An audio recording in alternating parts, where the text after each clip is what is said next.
Bonjour et bienvenue dans le podcast des Chroniques de l'éveil, le podcast qui va bousculer votre conscience.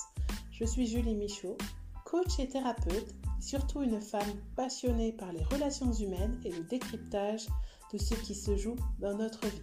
Dans ces épisodes, je vous partage et je vous transmets des conseils, des outils et les personnes inspirantes qui m'ont accompagnée et qui m'accompagnent toujours dans mon cheminement personnel et spirituel. Bonne écoute! Bonjour et bienvenue dans ce nouvel épisode du podcast des Chroniques de l'éveil. Aujourd'hui, j'ai envie de vous parler d'un don que nous possédons toutes et tous et pourtant qui nous pourrit la vie. Ce don, c'est la capacité à se faire des films, à se croire le personnage principal d'une situation, mais un personnage qui n'est pas nous-mêmes. Alors pourquoi je vous parle de ça aujourd'hui ? Parce que dans mes accompagnements et dans tout ce que je partage sur les réseaux sociaux, dans mes podcasts, j'ai vraiment à cœur de vous aider, vous accompagner, vous guider à trouver votre authenticité qui vous aide, votre individualité et à vous détacher de ce qui ne vous appartient pas pour pouvoir avoir une vie sans regret, trouver votre raison d'être, pour pouvoir vraiment avoir une motivation à vous lever le matin et à vivre des journées le plus idéal possible pour vous et le plus juste pour vous. Et quand on se crée des films, qu'on commence à s'inventer des scénarios, à projeter des choses sur ce que les autres peuvent dire ou peuvent penser ou attendre de nous, eh bien, il est plus difficile de concevoir la vie la plus juste pour nous parce qu'on va se mettre des barrières. Alors, je vais vous expliquer un petit peu comment ça se passe. En fait, dès l'enfance, par besoin de sécurité, de survie, on grandit par mimétisme, c'est-à-dire qu'on va adapter nos comportements et ce qu'on dit, notre façon d'être, aux réactions qu'on va avoir en face de nous. Donc, on va créer par des chemins neuronaux des croyances et des nouvelles vérités. Parce qu'on se dit, j'ai besoin d'être aimé par mes parents, ma famille, être accepté par des groupes à l'école ou ailleurs. Et donc, du coup, je me rends compte que quand j'agis de telle façon ou que je dis les choses comme ça, eh bien, je peux adhérer à ce groupe, je me sens aimée, il y a un lien d'attachement qui se crée. Et petit à petit, donc, on va se construire un système de croyances avec lequel on va grandir. Donc, on va mettre des filtres sur notre paire de lunettes pour nous voir nous-mêmes, pour percevoir les autres, pour percevoir le monde. Et en plus de ces croyances qu'on va construire avec le monde qui nous entoure, on va aussi porter dans nos cellules les loyautés familiales. Donc, tout le vécu émotionnel de nos ancêtres qui est engrammé dans nos cellules. Et donc, il va nous faire porter des idées de mémoire que telle situation peut être dangereuse pour nous, par exemple. Alors que nous ne l'avons jamais vécu ni expérimenté, donc il n'y a aucun problème, aucun danger pour nous, mais on ne va pas oser y aller parce qu'on porte cette mémoire. Et donc, les croyances, elles se construisent à ce qu'on nous a dit, ce qu'on nous a montré et aussi ce que nous avons vécu.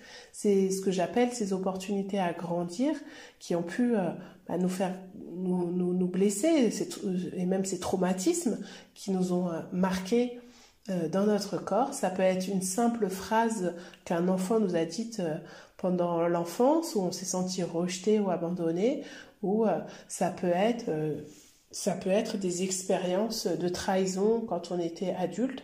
Et ainsi, par exemple, si on a été trahi dans notre couple, on va avoir beaucoup de difficultés à faire confiance. Quand quelqu'un de bienveillant va venir nous séduire, va avoir envie de nous aimer pour qui nous sommes, eh bien, il est possible que l'on rejette cette situation par peur d'être trahi de nouveau, par manque de confiance en l'autre, et parce qu'on n'a pas envie de croire, on se dit c'est trop beau pour être vrai, et donc du coup on va refuser l'idée, et on va s'auto-saboter, on va refuser les rencontres, et c'est comme ça que parfois on se dit, pourtant je mets tout en place pour rencontrer quelqu'un, je prends soin de moi, je sors, je rencontre des gens, et je comprends pas pourquoi ça fonctionne pas. Mais parce qu'il y a ces croyances qui sont ancrées par rapport au vécu. Et donc, du coup, on croit qu'on est devenu ce personnage qui, de toute façon, va être trahi en amour, qu'on ne va pas respecter et que l'autre en face va forcément nous faire quelque chose qui va nous faire souffrir. De la même façon, quand on va nous proposer des solutions à des problèmes Que ça soit via un thérapeute, que ça soit une formation, quand ça va nous paraître trop simple, trop évident, eh bien parfois on va ne pas vouloir y croire parce qu'on va se dire si c'était si facile, tout le monde le ferait. Et si on a la croyance que c'est quelque chose qui doit demander de l'effort, eh ben on va pas vouloir adhérer non plus à cette situation. C'est ce qui arrive beaucoup en développement personnel, par exemple. Il y a aussi cette croyance que les choses doivent être faites parfaitement. Et donc, du coup, on va se mettre dans des situations où on va beaucoup agir pour essayer d'être le plus parfait et que ce qu'on fait soit le plus parfait possible. Et au final, on ne va rien faire, on ne va pas aller au bout des choses parce qu'on sera toujours insatisfait de ce qu'on a fait parce que ce n'est pas parfait. Ou si on a tendance à se dévaloriser, on va croire que nous ne sommes pas légitimes pour entamer certains projets, pour tenir certains rôles, être dans certains postes, et du coup, on va pas oser y aller parce qu'on va nourrir cette croyance qu'on n'est pas capable de le faire. Et donc, du coup, on va vraiment créer ce film de se dire je suis incapable, donc je ne le fais pas, je ne me mets pas à mon compte, je ne m'engage pas en amour, je n'essaye pas de demander une augmentation, je n'essaye pas de rencontrer de nouvelles personnes parce que personne ne va m'aimer. Et donc on a tendance à se faire ces films et à encore une fois se saboter. On cherche aussi souvent la cause extérieure pour laquelle les résultats ne sont pas là, donc c'est ce que je disais tout à l'heure. Et donc, du coup, tant qu'on ne prend pas la mesure que nous sommes responsables de ce que nous vivons, ce que nous ressentons, on va, là encore, rencontrer des obstacles pour nous réaliser. C'est aussi compliqué parce que quand on grandit, donc comme je le disais, on va jouer un rôle pour plaire aux autres, et puis les autres vont nous mettre des étiquettes, avec des surnoms, des petites blagues, et donc on va croire que nous sommes ce personnage. Et donc, on va jouer encore plus un rôle pour correspondre à ce qu'on croit qu'ils attendent de nous. Donc, si on passe pour la petite rigolote, le gentil, le généreux, le maladroit, on va croire que de toute façon, on est comme ça. Et c'est comme ça qu'il y a des gens, par exemple, qui vont nourrir l'idée qu'ils n'ont pas de chance. Et donc, qu'il leur arrive tous les malheurs du monde. Et ils vont attirer tous les malheurs du monde. Donc, en fait, pour sortir de ces schémas et de ces projections, il faut aussi apprendre à changer de point de vue. Je vais vous donner un exemple. Si vous êtes dans une réunion familiale, un mariage, et je vous dis va compter le nombre d'enfants. Vous revenez, vous me dites il y a 25 enfants, et je vous dis il y a combien de personnes âgées? Vous allez me dire j'ai pas compté. Tu m'as demandé d'aller voir les enfants, moi je me suis focalisée sur les enfants. Voilà, vous voyez que quand on est focalisé sur une situation, un problème ou une difficulté, on ne voit pas ce qu'il y a autour. Donc, apprendre à se détacher des choses, à se dire, là je me noie dans une situation, plutôt que d'imaginer que c'est la faute de tout ce qui se passe autour, de l'extérieur, ou qu'on n'a pas de chance, on peut aussi prendre le parti de se dire, j'ai envie de voir les choses autrement, je vais créer les choses autrement et peut-être que je vais arrêter de chercher absolument la solution au problème parce que je suis en train de créer d'autres problèmes, en train d'imaginer le pire et je vais lâcher et on va voir un petit peu en lâchant ce qui se présente à moi et comment je comprends les choses. Et ça, on le fait très très bien pour les autres personnes. Quand d'autres personnes autour de nous ont le nez dans le guidon dans une situation, on arrive à leur apporter l'éclairage nécessaire, mais c'est sûr que pour nous, c'est plus difficile. Donc, changer de perspective, c'est assez important. C'est pour ça qu'avoir des personnes de confiance dans nos proches ou se faire accompagner, ça aide à mettre la lumière sur d'autres zones qu'on ne voit pas forcément.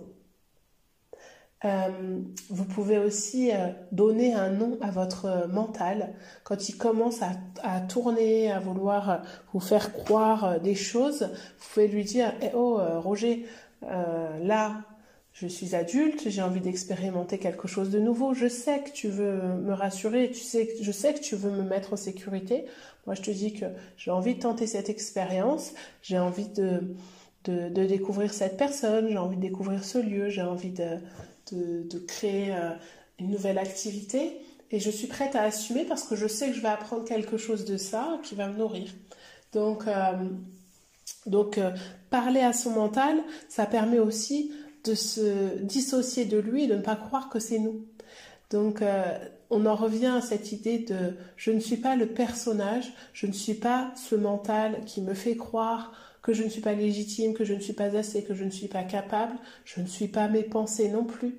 On a 60 000 pensées qui nous traversent par jour, donc l'idée c'est pas de ne plus penser, parce que ce n'est pas possible, mais c'est d'apprendre aussi à les calmer de temps en temps et de les rationaliser par rapport à ce qui est juste pour nous. Donc, apprendre à observer ses pensées et ses émotions, c'est beaucoup mieux que de penser à les rejeter ou à les taire, parce que d'une façon ou d'une autre, elles vont se manifester, elles vont se réactiver quand on va retrouver une situation liée à un traumatisme, où ça va créer carrément des symptômes dans notre corps. Donc, prendre le temps de se dire, tiens, pourquoi je réagis comme ça? Qu'est-ce qui se passe? Puis se dire, c'est peut-être mon cerveau qui est en train de fabriquer ça, qui est en train de me dire que c'est honteux de penser ça. C'est triste ce qui m'arrive, je devrais avoir honte, je suis pas capable. Ah oui, il a raison quand il m'a dit ça. En fait, je suis pas bienveillant en ayant fait ce choix, etc. Eh bien, je l'ai encore vécu il y a quelques jours. Quelqu'un m'a dit quelque chose qui m'a blessée et je me suis demandé pourquoi ça me touchait autant, pourquoi la remise en question d'une décision que j'avais prise me touchait autant. Et puis je me suis dit non, c'est ton cerveau qui pense ça. Parce que ça t'a rappelé quelque chose que tu as vécu par rapport à ce sujet-là. Mais le sujet, il est clos. Tu as pris ta décision, c'est ce qui était juste à ce moment-là. Et aujourd'hui, c'est encore ce qui est juste. Donc, je ne vais pas remettre en question cette décision. Je ne vais pas remettre en question ma capacité à aimer et à donner, que cette personne a pu remettre en doute. Ce sont ses blessures à elle, ce ne sont pas les miennes. Et en fait, quand on arrive à avoir cette capacité-là, on accepte d'être titillé, on accepte d'être bouleversé, on accepte que notre sensibilité elle soit touchée, mais on n'autorise pas une autre personne à créer un personnage, à nous coller une nouvelle étiquette. Si elle a envie de croire ça, c'est son problème. Mais moi, je refuse de porter cette étiquette sur mon front. Je continue d'être moi-même parce que je sais que ce que j'ai fait, ce que j'ai décidé était juste à ce moment-là. Et si je me trompe, eh ben tant pis, j'assumerai, c'est ma responsabilité. Et je fais le choix de ne pas ressentir de honte ou de tristesse par rapport à ce qui s'est passé. Parce que, aujourd'hui, c'est ce qui était le plus juste pour moi, ce que j'avais besoin de faire. Donc, observer ses pensées et ses émotions, ça nous permet de réaligner nos fonctionnements, nos réactions, de les comprendre, de les entendre et justement de ne pas les laisser monter en pression comme une cocotte minute pour qu'un jour ou l'autre, ça finisse par éclater. Donc apprendre à se détacher aussi de ce qu'on ne peut pas contrôler. Les réactions des autres, leurs décisions, il y a des choses pour lesquelles on ne peut pas interagir. Donc apprendre à se détacher de ça, se dire justement, ça ne m'appartient pas, c'est leur choix, c'est leur blessure, c'est leur envie, et respecter les autres en se concentrant sur notre propre bien-être, sur nos propres rêves, nos raisons d'être, nos raisons d'exister, nos projets, revenir à l'ici et maintenant, nous concentrer sur notre respiration si jamais on sent que ça prend des proportions un peu importantes, ça permet de vivre de façon plus apaisée. Parce que de toute façon, on ne peut pas changer les choses, on ne peut pas les contrôler. Donc lâcher le contrôle, laisser un peu faire les choses, ça nous permet de nous concentrer sur ce que nous pouvons créer. Et si chacun pouvait se concentrer sur lui-même, je pense que le monde se porterait beaucoup mieux. Donc, je ne suis pas mon émotion. L'émotion, c'est une énergie qui me traverse. Qu'elle soit joyeuse, de la colère ou de la tristesse, ça me traverse à un moment donné. Et quand j'envisage le pire d'une situation, la seule chose que je risque, c'est une émotion. Donc je sais que ça va être quelque chose d'éphémère. Et encore une fois, C'est moi qui suis responsable de savoir pendant combien de temps je vais l'alimenter. Je ne suis pas mes pensées. On a bien vu que si je change de point de vue, mes pensées peuvent changer. Je ne suis pas le monde qui m'entoure, je ne suis pas mon enfant. Quand la maîtresse me fait une réflexion sur le comportement de mon enfant, oui, ça va me toucher, mais il faut que j'arrive aussi à me dissocier. Il a fait cet acte en son âme et conscience. Il est responsable de ce qu'il a fait. Et si je lui apprends à se responsabiliser, je vais l'aider aussi à grandir et à ne pas reproduire des actes qui ont pu blesser d'autres personnes. Par contre, si je prends ça contre moi et que je me mets en colère, je vois ça comme une injustice et que j'attaque la maîtresse, ça ne va pas faire avancer les choses. Donc je ne suis pas mon gouvernement, je ne suis pas mon enfant, je ne suis pas mon conjoint. Je suis simplement moi. Et donc apprendre à être soi-même, apprendre à se différencier, ça ne veut pas dire, aujourd'hui on parle beaucoup en spiritualité du fait que nous sommes tous liés. Nous sommes tous liés, nous sommes tous un, nous sommes tous connectés. Mais ça sous-entend que nous sommes solidaires les uns des autres, nous avons besoin les uns des autres pour vivre. Mais ce qu'ils vivent et leur interprétation ne nous appartient pas. Pour changer les résultats de ce qu'on espère dans notre vie, plutôt que de se faire des films, l'idée c'est d'avoir la foi. Donc je ne parle pas de religion, mais c'est juste de croire en la vie, de croire en soi, de croire que les opportunités peuvent arriver. Et demandez-vous si là vous aviez le résultat que vous espérez. Est-ce que vous feriez toutes ces actions? Est-ce que vous feriez tous ces films? Si vous aviez déjà ce qu'il y a là, est-ce que vous n'avez pas tendance à faire des actions qui ne mènent à rien pour faire croire que vous êtes dans l'action? Est-ce que vous ne vous trompez pas? On va prendre l'exemple d'un entrepreneur qui veut vendre des choses et qui va passer son temps à refaire son site internet plutôt que de communiquer, de rentrer en contact avec des gens. Voilà, ça c'est des choses que j'ai moi-même expérimentées. Ça va être de sortir beaucoup en soirée, mais de ne pas donner suite aux rencontres qu'on fait. Parce qu'on croit qu'on ne peut pas être aimé, que l'autre ne nous correspond pas. Parce qu'on n'a pas tous les critères de beauté qu'on pense qu'on devrait avoir pour pouvoir être aimé. Mais si la personne en face, si je vous dis que la personne en face, elle s'en fiche de ces critères-là, si vous vous sentez là aimé par cette personne, au-delà de ces critères de beauté, vous allez vous rendre compte qu'en fait, c'est pas très très important d'être coiffé, épilé d'une certaine façon à ce moment-là. Donc croire à 100% que c'est possible, c'est vraiment, la foi, c'est un muscle à construire. Et la foi, elle va se nourrir parce que vous savez pourquoi vous faites les choses, pourquoi vous avez envie de vivre cette vie, pourquoi vous avez envie d'incarner cette femme ou cet homme où vous voulez aller. Et plus vous allez assumer qui vous êtes, plus tout va être évident. Et moins vous allez avoir besoin de convaincre les autres, moins vous allez avoir besoin d'inventer un personnage, de jouer un rôle, parce que être vous, ça sera satisfaisant. Et parce que les gens vont vous choisir parce que c'est vous. Ils vont venir à vous parce que vous avez un certain magnétisme. Donc, si j'ai un conseil à vous donner, c'est arrêtez de vous faire des films, arrêtez d'imaginer le pire parce que ça se trouve, ça ne va jamais arriver. Et essayez de vous concentrer sur ce que vous voulez vraiment vivre. Essayez de vous concentrer sur vous et pas sur ce que pensent les autres. Parce que les autres, ils ont leurs problèmes aussi. Donc c'est pour ça, si quelqu'un ne vous a pas donné de nouvelles depuis un moment, c'est peut-être pas parce qu'il vous en veut, c'est peut-être juste parce qu'il a des choses à gérer de son côté. Si quelqu'un vous dit « je dois te parler », c'est peut-être parce qu'il a envie d'un temps donné pour prévoir un nouveau projet, pour un changement de planning, pour un déménagement, un changement de vie, mais pas forcément une rupture, un licenciement. Ça peut être aussi quelque chose de positif. Donc tant que vous ne savez pas, n'essayez pas de deviner, n'essayez pas de tout contrôler.